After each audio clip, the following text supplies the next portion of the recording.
It's a big club, and you ain't in it. Well, believe it or not, in the USA, Because the owners of this country know the truth. It's called the American dream, because you have to be asleep to believe it. Kita mengenalnya sebagai tanah kebebasan, negeri impian, pusat dunia, Amerika Serikat, tempat di mana mimpi dijual dengan harga yang sangat murah, tetapi hidup harus dibayar dengan harga yang mahal. Dari Hollywood yang berkilau, Silicon Valley yang menjanjikan masa depan, hingga Wall Street yang mengendalikan denyut nadi ekonomi dunia. Tapi di balik layar megah itu ada sisi lain, sisi yang jarang ditampilkan dalam film atau diberitakan dalam iklan demokrasi. Karena di balik bendera kebebasan ada penjara yang sangat penuh sesak. Di balik patung Liberty ada tunawisma yang tidur di trotoar, dan di balik mimpi ada kenyataan pahit yang terus disembunyikan. Ini bukan kisah tentang American Dream. Ini adalah kisah tentang American Illusion.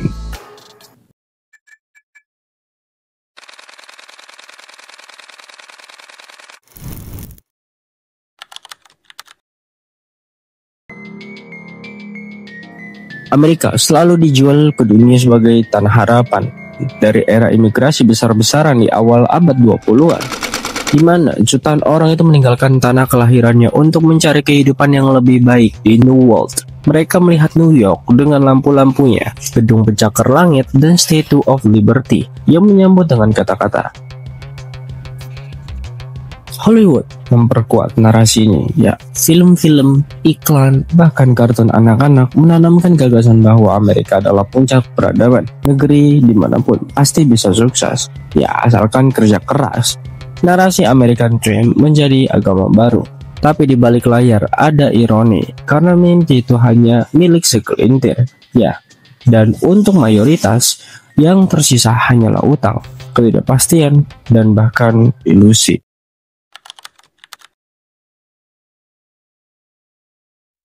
Amerika adalah rumah bagi miliarder terbesar di dunia seperti Elon Musk, Jeff Bezos, Warren Buffett. Tapi di jalan kota yang sama, ada ratusan ribu orang yang tidak punya atap untuk tidur. Data menunjukkan 1% orang terkaya menguasai lebih banyak kekayaannya daripada 90% terbawah digabungkan. Sementara itu, 37 juta orang Amerika hidup di bawah garis kemiskinan.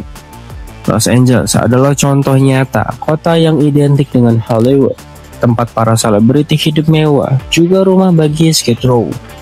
Adalah sebuah distrik di pusat kota di mana ribuan tunawisma berkumpul dalam tenda-tenda yang lusuh. Di sana, narkoba, kekerasan, dan putus asa menjadi pemandangan sehari-hari. Itulah kontras Amerika.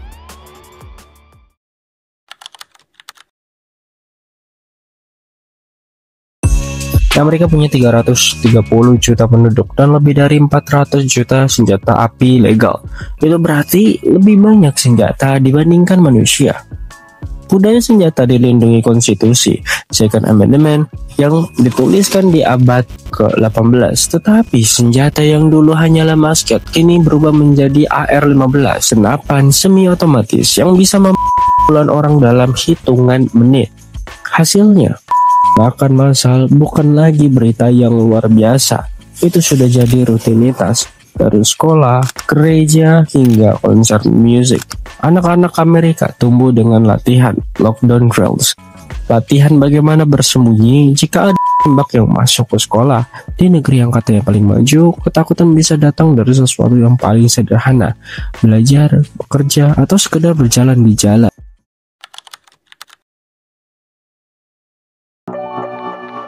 Amerika menyebut dirinya tanah kebebasan, tapi ironinya mereka juga adalah negara dengan jumlah tahanan terbanyak di dunia. Lebih dari 2 juta orang di penjara. Dan yang lebih parahnya lagi adalah banyak penjara dikelola oleh swasta. Kenapa? Kenapa parah? Artinya, semakin banyak orang yang masuk penjara, semakin besar keuntungan yang didapat perusahaan. Sistem ini melahirkan industri seperti prison industrial complex. Tahanan bukan lagi manusia, mereka jadi angka, jadi komoditas. Di Amerika, kebebasan adalah barang dagangan.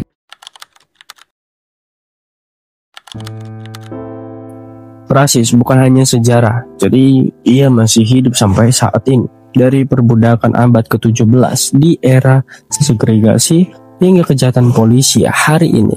Ya, seperti kasus George Floyd waktu 2020 menjadi bukti. Dunia menyaksikan seorang kulit hitam yang ditekan lehernya oleh polisi selama 9 menit hingga napas terakhirnya terhenti. Dan dari situlah lahirlah gelombang protes Black Lives Matter. Tapi George Floyd hanya satu nama dari ribuan. Ya, sistem hukum, ekonomi, hingga pendidikan di Amerika masih bias.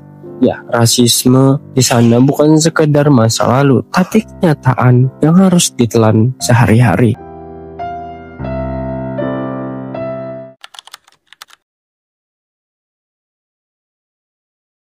Sakit di Amerika bisa berarti kebangkrutan. Satu operasi sederhana bisa menghabiskan puluhan ribu dolar. Pendidikan pun sama. Untuk kuliah di universitas ternama, biayanya bisa mencapai ratusan ribu dolar. Itulah yang melahirkan student debt crisis, utang mahasiswa yang mencapai lebih dari 1,7 triliun dolar di Amerika Serikat. Ya, hidup sehat dan pintar bukan hak semua orang. Itu adalah kemewahan.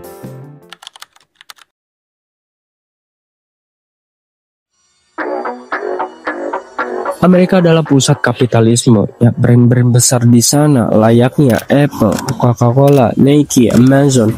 Budaya belanja bukan sekadar gaya hidup, tapi emang menjadi sebuah identitas nasional. Tapi di balik iklan yang menjanjikan kebahagiaan lewat barang, ada utang kartu kredit, kecemasan, dan depresi. Jadi orang di sana itu terus bekerja bukan untuk hidup, tetapi untuk membayar cicilan. Kebebasan yang dijanjikan Amerika berubah jadi rantai tak kasat mata, rantai bernama kapitalisme.